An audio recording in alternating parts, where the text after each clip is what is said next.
Hello दोस्त, कैसा history class में आप लोग का स्वागत है।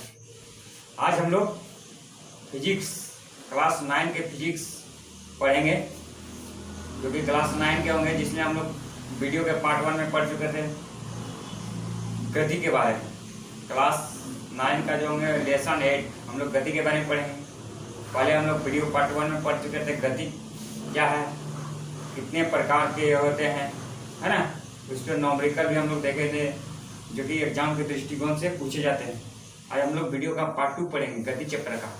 इसमें हम लोग पढ़ेंगे त्वरण, वेग, चाल, एसआई यूनिट, यानी पूरा डिटेल्स पढ़ेंगे, जहाँ से रेलवे एनटीपीसी के लिए हम लोग को में काम आए, वहाँ से हम लोग देखेंगे। एग्जाम की दृष्टिकोण से यहाँ पर हम लोग तैयारी करेंगे, जो कि क्लास 9 का जो एग्जाम होते हैं बोर्ड एग्जाम, वहाँ भी काम में आएंगे। इसलिए चलिए हम लोग देखते हैं पूरा डिटेल्स चैप्टर बाय चैप्टर। हम लोग थ्योरी यहाँ जानने का प्रयास करेंगे। सबसे कोई भी चीज़ का थ्योरी जानना सबसे जरूरी चीज़ होता है, क्योंकि थ्योरी ही सबसे मेन चीज़ होता है। थ्योरी से ही क्वेश्चन बनता है। थ्योरी पढ़ लेंगे तो क्वेश्चन समझ में आने लगेंगे क्या। इसलिए हम लोग पूरा डिटेल्स चैप्टर बाय चैप्टर यहाँ पर जो इम्पोर्टेंट जहाँ से क्वेश्चन बनते हैं उसके दृष्टिकोण से हम लोग यहाँ पर पढ़ेंगे, क्योंकि बहुत इंपॉर्टेंट रहने वाला है ये चैप्टर। जो लेसन 8 है, क्लास 9 के लेसन 8 चैप्टर गति चैप्टर से, यहाँ से पिछले एग्जाम जो हुए थे रेलवे में, यहाँ से बहुत अधिकतर क्वेश्चन देखने को मिला। न्यूमेरिकल जो पूछे थे क्लास 9 के न्यूमेरिकल, ग्रुप डी, एनटीपीसी वगैरह में जीएस का जो क्वेश्चन बनते हैं क्लास 9, 10 से ही बनते हैं। साइंस पढ़ लेने से यहाँ हम लोग बेसिक चीज़ को जानकारी हो सकता है। तो चलिए देखते हैं हम लोग। पहला यहाँ देखेंगे वेग, वेलोसिटी। क्या वेग क्या है, सबसे पहले क्या देखेंगे वेग, इसको वेलोसिटी बोलते हैं। वेग क्या है, एक नियत दिशा में चाल को वेग कहते हैं। मतलब एक नियत दिशा, एक नियत दिशा में चाल, जो एक नियत दिशा में जाएगा, है ना। एक नियत दिशा में चाल को क्या कहते हैं, वेग कहते हैं। और क्या है, वेग एक सदिश राशि। क्या है, वेग एक सदिश राशि। वेग क्या है, एक सदिश राशि, इसमें परिणाम और उसका मात्रा भी होता है। दिशा और परिणाम दोनों हो समान हो, उसको क्या कहते हैं, सदिश। दोनों सदिश राशि के वेग क्या है, एक सदिश राशि। हर एक एग्जाम में यहाँ से क्वेश्चन बनते हैं, टॉपिक है ना। इसलिए वेग क्या है, वेग एक सदिश राशि। वेग क्या है, वेग एक सदिश राशि। इसके बाद वेग का एसआई मात्रक। वेग का एसआई मात्रक क्या होता है, मीटर पर सेकेंड होता है। क्या होता है, वेग का एसआई मात्रक मीटर पर सेकेंड होता है ना। इसके बाद है चाल, स्पीड। इसको बोलते हैं स्पीड, मतलब कितना वो चाल चलता है, क्या स्पीड से चलता है। क्या स्पीड क्या है, कोई वस्तु इकाई समय में जितनी दूरी तय करती है उसे क्या कहते हैं, चाल। मतलब कोई भी वस्तु हो गया, मतलब कोई भी वस्तु हो गया, कोई वस्तु इकाई समय में जितनी दूरी तय करता है, मतलब जितना स्पीड से वो दूरी तय करेगा, चाल उसका स्पीड में मापा जाएगा, है ना। लोग उसको क्या कहेंगे, उसको कहेंगे चाल। चाल क्या है, चाल एक अदिश राशि, है ना। चाल क्या है, चाल एक अदिश राशि। चलिए यहाँ देखते हैं चाल क्या है, चाल एक अदिश राशि। ये सब मेन पॉइंट है, ये सब क्या है, मेन पॉइंट। वेग का एसआई मात्रक मीटर पर सेकंड होता है। वेग एक सदिश राशि है ना। चाल अदिश राशि है। चाल का एसआई मात्रक मीटर पर सेकंड भी होता है। मतलब चाल का एसआई मात्रक और वेग का एसआई मात्रक, दोनों का एसआई मात्रक क्या है, समान है ना। दोनों का क्या होता है, मीटर पर सेकेंड होता है। इसके बाद वेग, इसके बाद त्वरण पढ़ेंगे, एक्सीलरेशन। त्वरण का जो फॉर्मूला होता है ए बराबर, उससे बहुत सारा न्यूमेरिकल पूछते हैं, यहाँ से क्वेश्चन बनते हैं। वेग में परिवर्तन, वेग में परिवर्तन की दर को क्या कहते हैं, त्वरण कहते हैं। क्या, वेग में परिवर्तन की दर को क्या कहते हैं, त्वरण कहते हैं। त्वरण बराबर क्या होता है, त्वरण बराबर वेग में परिवर्तन बटा लिया गया समय, है ना। वेग में परिवर्तन की दर को क्या कहते हैं हम लोग, त्वरण कहते हैं। तो वेग में परिवर्तन की दर को हम लोग क्या कहते हैं, त्वरण कहते हैं। देखिए यहाँ पर हम लोग मेन चीज चर्चा करेंगे जो एग्जाम में आते हैं, जहाँ से एग्जाम का क्वेश्चन बनते हैं। मेन चीज पॉइंट पर चलेंगे सीधे, क्या, जहाँ से रेलवे, एनटीपीसी, एसएससी, बैंक वगैरह में क्लास 9 में भी 8 में भी काम आ जाए, क्या वहाँ से एग्जाम के दृष्टिकोण से हम लोग देखेंगे। ये आप लोग वीडियो को रुका करके आप लोग देख सकते हैं, क्योंकि यहाँ पर हम लोग मेन फोकस जो होंगे एग्जाम का वहाँ से चर्चा करेंगे। क्या तो चलिए मेरे साथ बने रहिए। आप देखते हैं इसमें नोमरिकल क्या क्या आते हैं। त्वरण का जो फॉर्मूला होते हैं उसमें नोमरिकल आते हैं। औसत चाल हम लोग पिछले वीडियो में चर्चा किए थे। औसत चाल पर नोमरिकल भी बनाए थे। औसत चाल बराबर क्या फॉर्मूला होते हैं। अब हम लोग औसत वेग के बारे में थोड़ा फॉर्मूला जान लेते हैं। इस पर हम लोग नोमरिकल एक दो बना लेते हैं। क्या तो यहाँ पर क्या है, त्वरण के बारे में चर्चा किए थे। चलिए हम लोग त्वरण के बारे में फॉर्मूला क्या होता है देख लेते हैं जरा। इस पर हम लोग नोमरिकल पर थोड़ा सा चर्चा करेंगे। क्या तो त्वरण क्या है। त्वरण क्या है, वेग। त्वरण किसे कहते हैं, वेग में परिवर्तन की दर को त्वरण कहते हैं। क्या वेग में परिवर्तन की दर को वेग में परिवर्तन की दर को त्वरण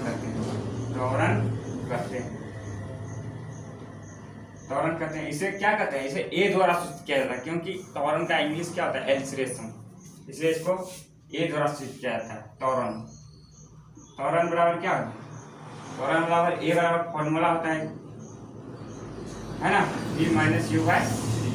ये फॉर्मूला हो गया त्वरण का। ठीक है, प्रारंभिक वेग अंतिम वेग बटा लिया गया समय। क्या तो उस पर हम लोग चले, इस पर आधारित एक फॉर्म जो न्यूमेरिकल आते हैं उसको हम लोग देखते हैं।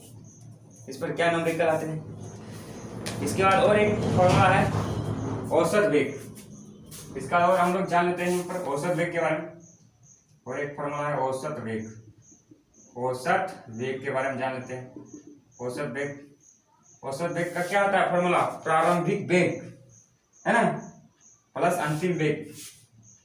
प्रारंभिक वेग प्लस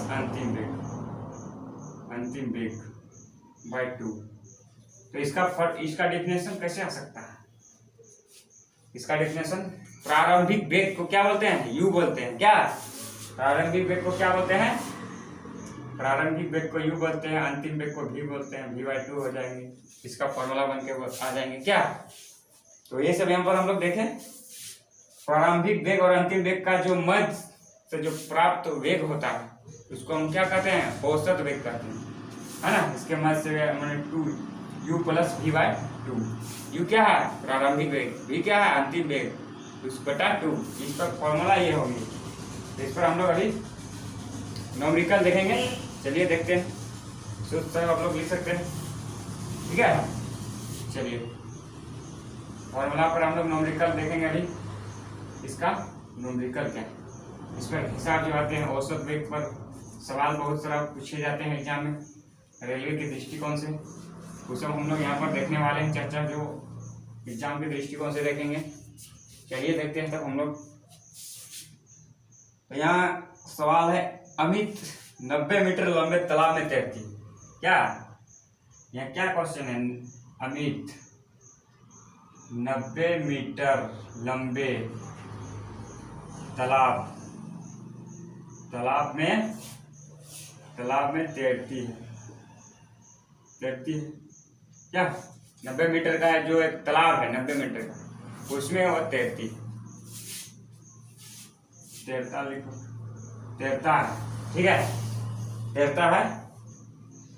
इसके बाद क्या है, इसका बाद वो एक सिरे से दूसरे सिरे तक, इसमें क्या है, इसका एक सिरे से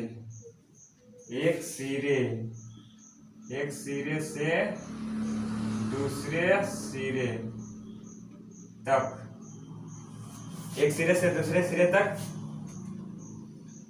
है ना, एक सरल रेख पथ पर जाती है। एक सरल रेख पथ पर जाता है ना। क्या कहा कि एक सीधा जो है सरल रेख पथ पर हो जाता है, फिर क्या होता है, तथा वापस आता है, जाता है तथा वापस आता है, मतलब जाता है एक सीधा रेखा पर जाता है, फिर वो पुनः वापस आ जाता है ना। इस दौरान वह कुल दूरी, इसके बाद क्या कहा, इस दौरान वह कुल दूरी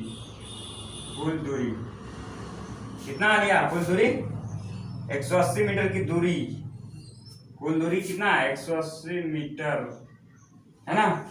180 मीटर की दूरी 1 मिनट में तय करती है। 180 मीटर की दूरी 1 मिनट में तय करती है, ठीक है। कितना 180 मिनट का जो दूरी होता है कितना तय करता है, 1 मिनट में तय करती है। तो यहाँ क्या निकालना है, तो अमित की औसत चाल क्या होगा, तो क्या निकालना है, तो अमित की औसत चाल निकालना है। अमित की औसत चाल ज्ञात करें। क्या निकालना है, अमित की औसत चाल निकालना है, मतलब उसका औसत चाल कितना होगा।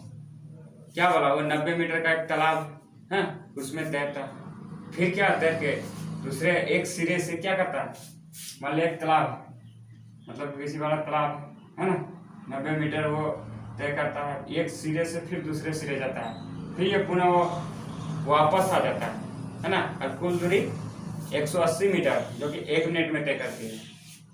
तो उसका क्या होगा, औसत चाल क्या होगा, उसका निकालना, औसत चाल निकालना।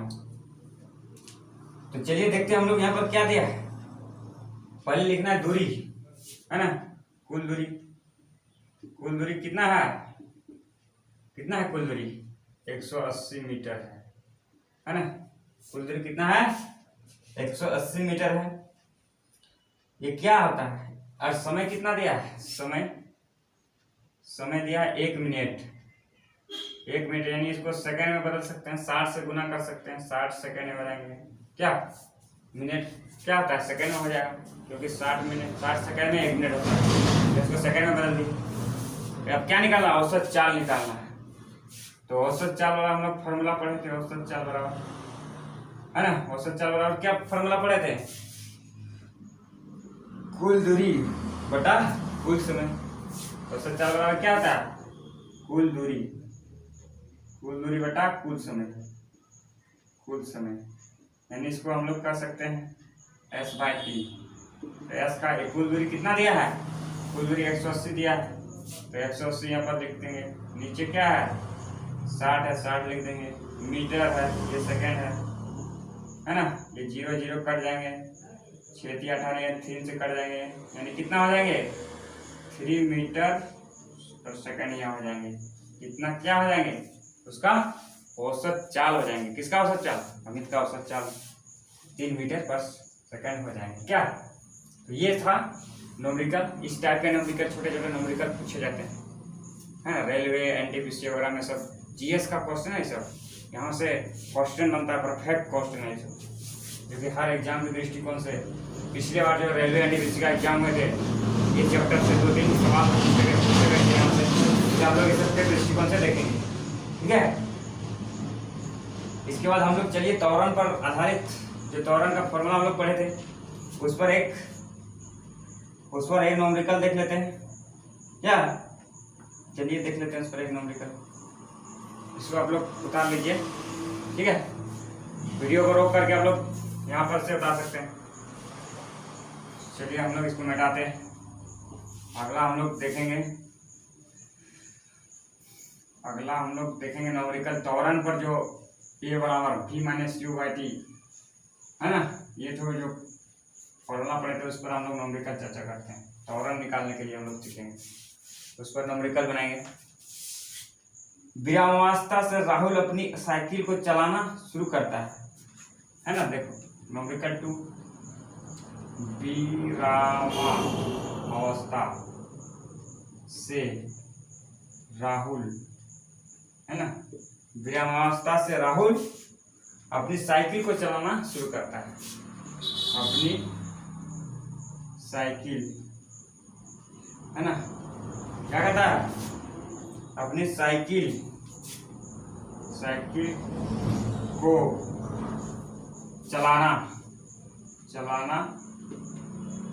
शुरू करता है कहाँ से?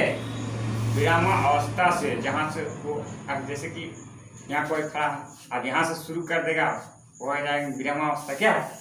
विरामावस्था से चलना शुरू करता है और 30 सेकंड में 90 मीटर पर सेकंड का वेग प्राप्त करता है। और क्या बोला? और 30 सेकंड में, है ना, 30 सेकंड में क्या बोलता है? 9 मीटर पर सेकंड का वेग प्राप्त करता है। वेग प्राप्त करता है। क्या करता है? वेग प्राप्त करता है 30 सेकंड में। इसके बाद वह इस प्रकार से ब्रेक लगाता है कि, इसके बाद क्या बोलता है? इसके बाद वह इस प्रकार से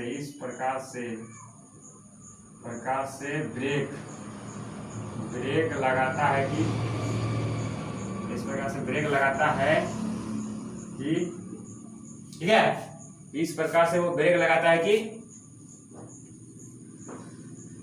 साइकिल का वेग अगले 5 सेकंड में, साइकिल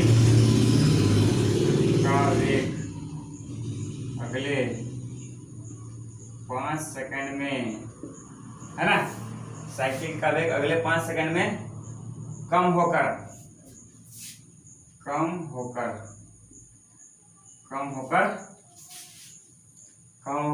4 मीटर पर सेकंड हो जाता है। कितना हो जाता है? 4 मीटर पर सेकंड हो जाता है। मतलब ब्रेक लगाता है तो 4 मीटर पर सेकंड कम हो जाता है। ये तो दोनों स्थिति में साइकिल के त्वरण तो क्या करना है? तो दोनों स्थिति में साइकिल का त्वरण क्या होगा? साइकिल का त्वरण क्या होगा, है ना? दोनों स्थिति में साइकिल का त्वरण क्या होगा? इसको निकालना है, त्वरण निकालना। देखिए, कोई भी सवाल रहे, कोई भी न्यूमेरिकल रहे, उसको बनाने के पहले सबसे बड़ी चीज होता है क्या दिया हुआ।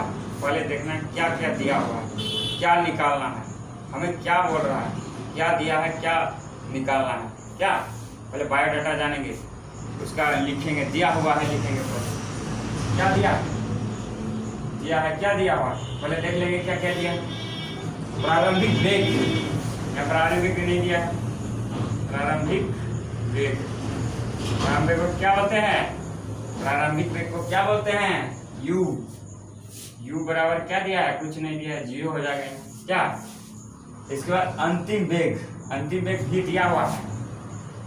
अंतिम वेग कितना है? v बराबर 6 दिया है ना। अंतिम वेग कितना दिया है? अंतिम वेग 6 नहीं, यहाँ 9 दिया है, सॉरी, यहाँ पर 9 दिया हुआ है, 9 मीटर पर सेकंड दिया है ना। और समय दिया है, समय को क्या बोलते हैं? t बराबर कितना दिया? 30 सेकंड दिया है। इतना दिया हुआ, हमको क्या निकालना है? त्वरण निकालना है, यानी a बराबर निकालना है। तो हम लोग फॉर्मूला पढ़े थे, a बराबर फॉर्मूला क्या पढ़े थे?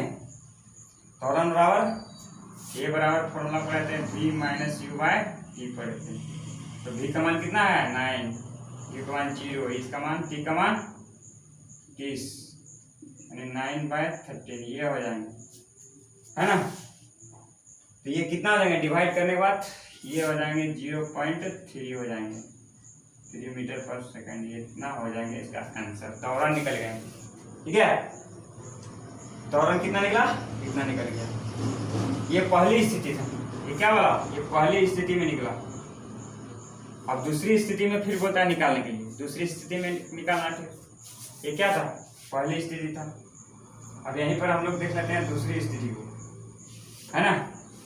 ये दूसरी स्थिति, यहाँ क्या है? दोनों स्थिति में निकालने का रहा है। दूसरी स्थिति में क्या है? दूसरी स्थिति में चलिए देख लेते हैं हम लोग। दूसरी स्थिति में a बराबर निकालना है, ये u माइनस, क्या सूत्र था? v minus u by t। तो ये है कितना? ये दिया 4 और एक दिया 9 और इसका जो 5 सेकंड दूसरी स्थिति में। तो घटाएंगे तो कितना हो जाएंगे? -5/2 ये कट जाएंगे तो कितना हो जाएंगे, -1 हो जाएंगे। -1 क्या हो जाएंगे, मीटर पर सेकेंड। ये दूसरी स्थिति का इतना निकल गया और पहली स्थिति का उतना निकल गया। क्या इस तरफ से हम लोग न्यूमेरिकल बनाएंगे शॉर्टकट, है ना, ताकि यहाँ थोड़ा डिटेल्स बताते हैं समझाने के लिए, है ना, ताकि समझ जाएगा तो अच्छा रहे। क्लास 9 का जो बच्चे हैं उसके भी काम में आ जाएंगे, पूरा डिटेल्स यहाँ बताते हैं। शॉर्ट भी हम बना सकते हैं, इसको शॉर्टकट करके भी डायरेक्ट इतना लिखने का कोई जरूरत नहीं, दिया हुआ है सब लिखने को, डायरेक्ट यहाँ से अपने मन में सूत्र में डाल सकते हैं, है ना। इस तरह से पूरा डिटेल्स बताते, थोड़ा टाइम लग जाए तो अच्छा से समझ में आ जाए, ठीक है। तो मेरे साथ बने रहिए AKSR क्लास के साथ। इस तरफ का वीडियो फिर हम लोग वीडियो का पार्ट 3 लेके आएंगे, उसमें फिर पढ़ेंगे न्यूमेरिकल पर आधारित रहेंगे, उसमें जो एग्जाम के दृष्टिकोण से रेलवे NTPC जहाँ से क्वेश्चन बनते हैं वहाँ से हम लोग उठा के लाएंगे, क्या वहाँ से हम लोग पढ़ेंगे। तब तक बने रहिए हमारे AKSR क्लास के साथ, और पसंद आए तो हमारे चैनल AKSR